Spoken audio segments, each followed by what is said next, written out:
So much for the tolerant left, am I right? They're just violent, evil, demonizing creatures that think that everything is easier when you just enact violence. The right would never demonize and call people out of their names and do all this stuff and do these wild things and attack senators and attack mayors and do all these bad things. They would never do that. All right, let's talk about this. Let's talk about the most weaponized bad faith, intellectually bankrupt gotcha in the most stupid way. It's just the dumbest modern discourse. So much for the tolerant left. All right, let's dissect this carcass of an argument. Let's take it down. Let's see what makes it tick. And by tick, I mean what makes it look like such a profoundly effective little lie. So the phrase is never uttered in good faith, ever. It is never said by someone who has just witnessed genuine hypocrisy. It is a tactical nuke launched at the millisecond the left shows a flicker of frustration every single time. A hint of anger, a refusal to lie down and be a doormat for the 1,000th time. It is a pre-programmed response designed to do one thing and one thing only. Reframe justified anger as hysterical hypocrisy. And I'm going to be crystal here, be very crystal about the contract they're implying. They believe that tolerance means the left must remain perpetually, infinitely saintly patient. That they must provide a calm reason cited with sources rebuttal to being called groomers, to being called illegal, to being called Satanists, to saying they don't deserve to be on earth. That's what they want. We must offer a thoughtful seminar on climate science to the guy screaming that it's just a hoax, saying, why do vaccines not work? I never had vaccines. You did have vaccines, actually. That's why you don't have polio. It's a big thing. You probably had vaccines. Well, vaccines cause autism. Everybody has autism. No, we have more information now. We have much more information so we can see the root cause of things. Because we have so much information, we actually have better sources for how things operate. Yeah, well, back in the day, nobody had autism. They probably did have autism. It's just we now know what to call it. PTSD, that was shell-shocked. When someone was shell-shocked, that's PTSD. That's what it was. You can get shell-shocked regularly. When you saw the soldier shaken from the horrors of war, he has PTSD. Well, everybody has something now. No, that's not what it is. We must turn the other cheek when the other cheek is already bruised from bleeding the last time we turned it. Tolerance to them is our obligation to absorb infinite abuse without ever flinching. And that is what this statement means. But here's the thing that here's Ben Grimm. Everybody willfully ignores. Tolerance is not a death pact. Tolerance does not mean tolerating intolerance. That's not what it means. It never has. That is a philosophical and ethical dead end. You're not required to host your own execution in the name of open-mindedness. And I want to point this out. I have survived cancer. I have played D&D, Dungeons and Dragons, with Bloods and Crips at the same table. I have played chess, and I suck at chess, with a Grand Cyclops. With a Cyclops. You know what a Cyclops is? It's a member of the triple K letter word who recruits people. I played chess with a man that way. I sung karaoke with people like that, with Neos. Karaoke with them in Knock'em Stiff, Ohio is what I did. That's exactly what I did.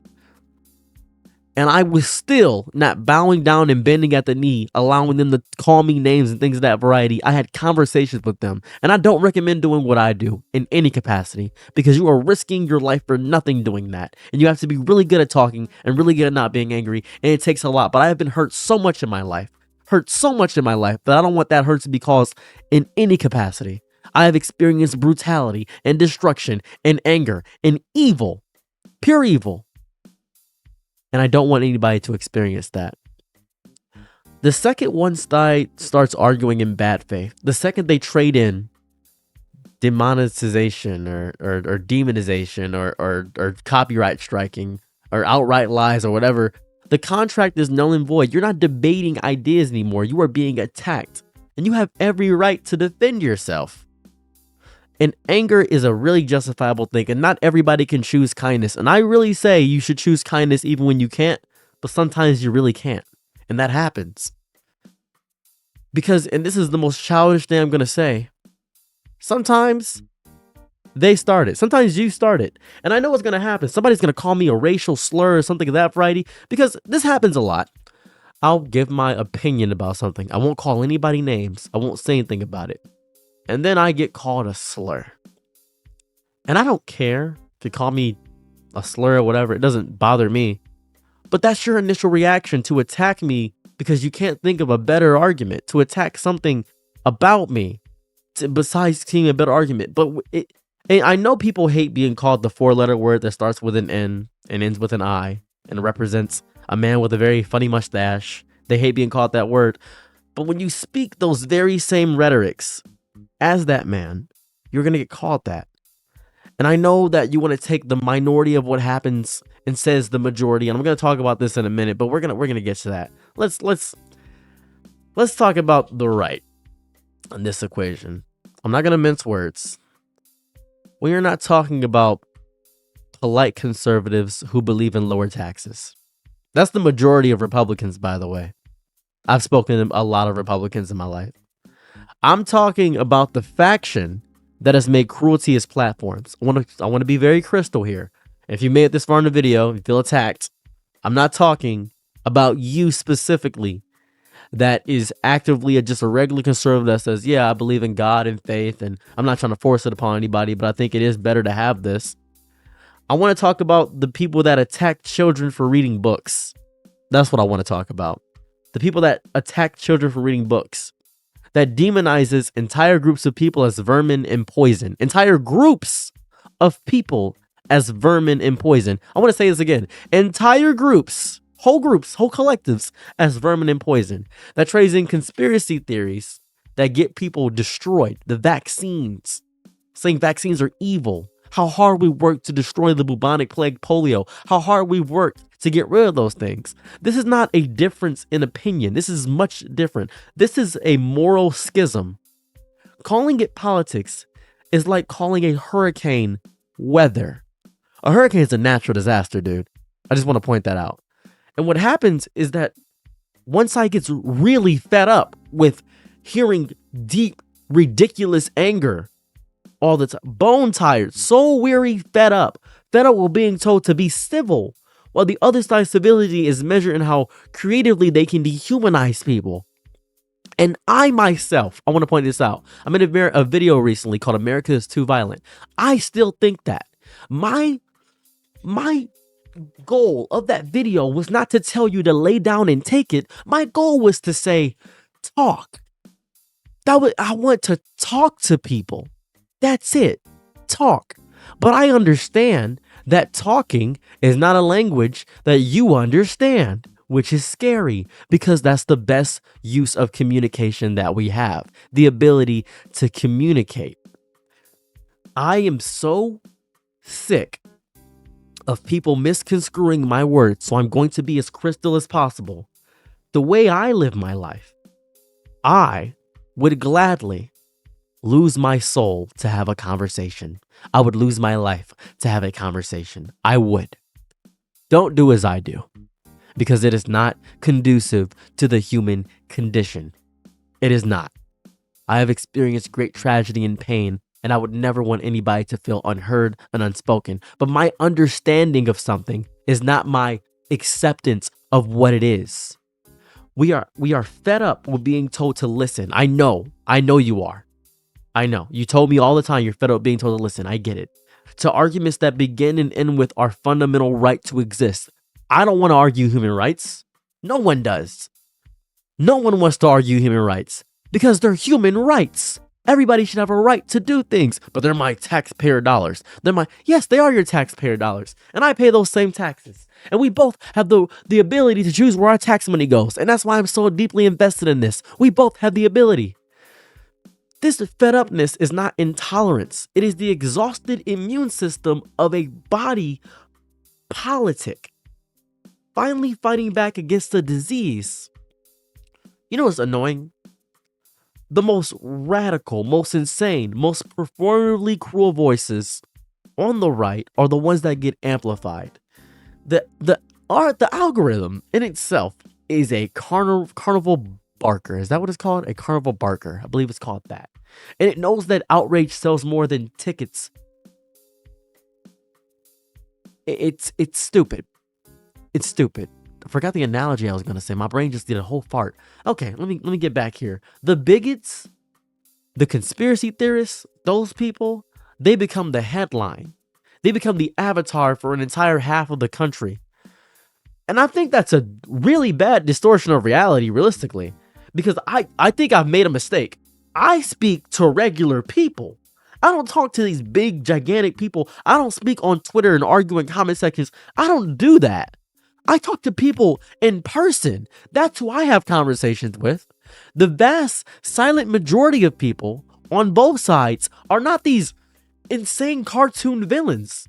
They are people who want to be safe, who want to provide for their families, want to be left alone. Have you ever been to a rural area, like a rural area out in like a deep part of the country? They're just people.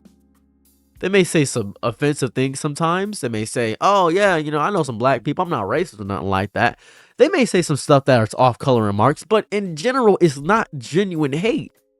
They don't watch the news all day. They're not on the internet. They're out farming or doing something of that variety, and they're in the life of the world.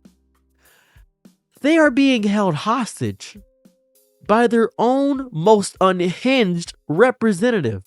The reasonable conservative is drowned out by the provocateur who gets all the clicks. The reasonable liberal is drowned out by the person on Twitter with the most unhinged take, saying, I think we should allow it to be nude in public. I think this, I think that. It's two wild extremists thinking they represent the entirety of a people. That's not true. So we all end up in this hellscape, this theater of the absurd, where two vocal minorities, the left's most easily triggered, like scaffolding people, and the right's most vicious bigots, are made to stand in for hundreds of millions of people. Ooh, they become the champions in a wrestling match that nobody is tuning in for besides more other extreme radical. Here goes the fun part. I don't know if you know this. It seems like a lot of people, doesn't it? It always seems like a lot of people. There's millions of them. There are millions. But I want to point this out. America is big. It has a huge population. I think the population of California is bigger than all of Canada. I think that's a real statistic. I'm going to show you something. This is so important to me. This is so important to make you understand how big America is. I want you to really understand how big America is. So this is the population of California, 39 million, right? And I'm going to pull up the population of Canada, which is 41 million. They're neck and neck. These two are neck and neck. I want you to understand how big America is. They are neck and neck. They are neck and neck. If we put California and Texas together, we could easily have more people than Canada. I want you to understand they're neck and neck. And if we took, I want to point this out, if we took 10% of the population of Canada, if it was just 10% of the population of California, right, versus 10% of the population of Canada, and those two 10% represented the bulk of the most insane takes, right, the bulk of it, then those two people,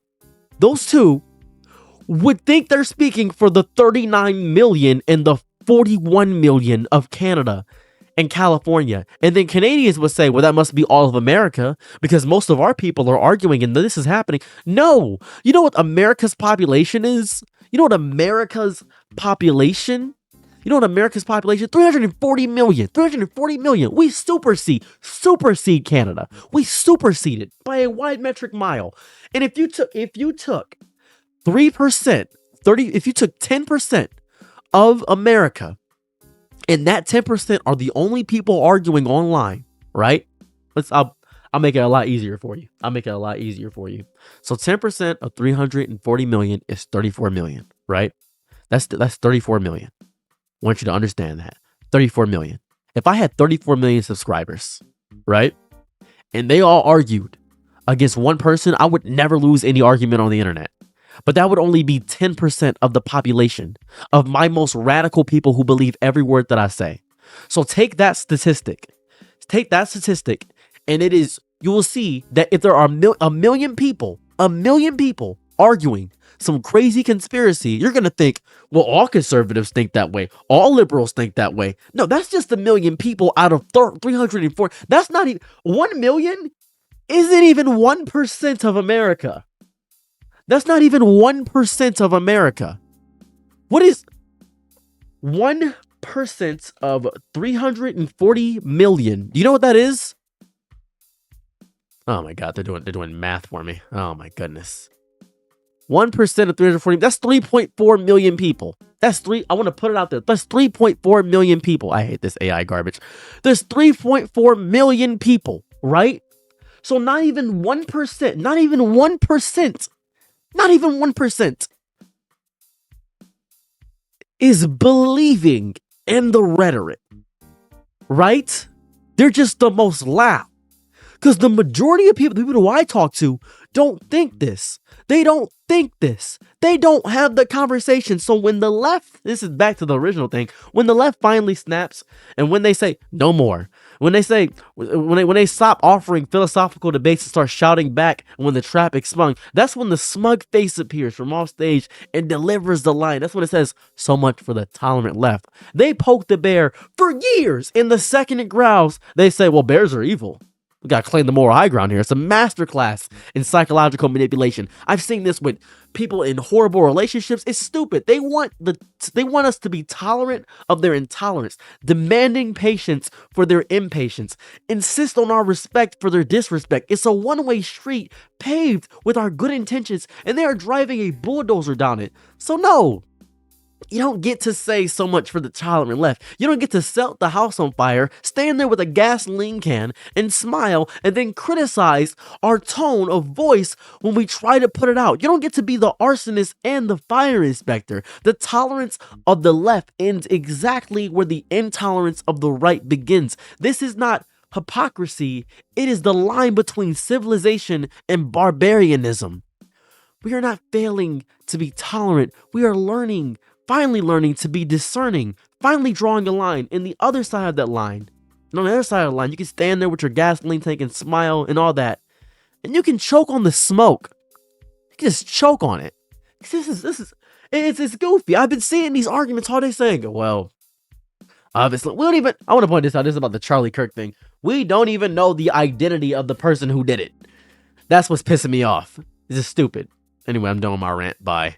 I'm your Nick and Night, be my loyalties low. Ooh, happy to try what you need. Your world, I love to live in it. Ooh, I love the ride when you're free.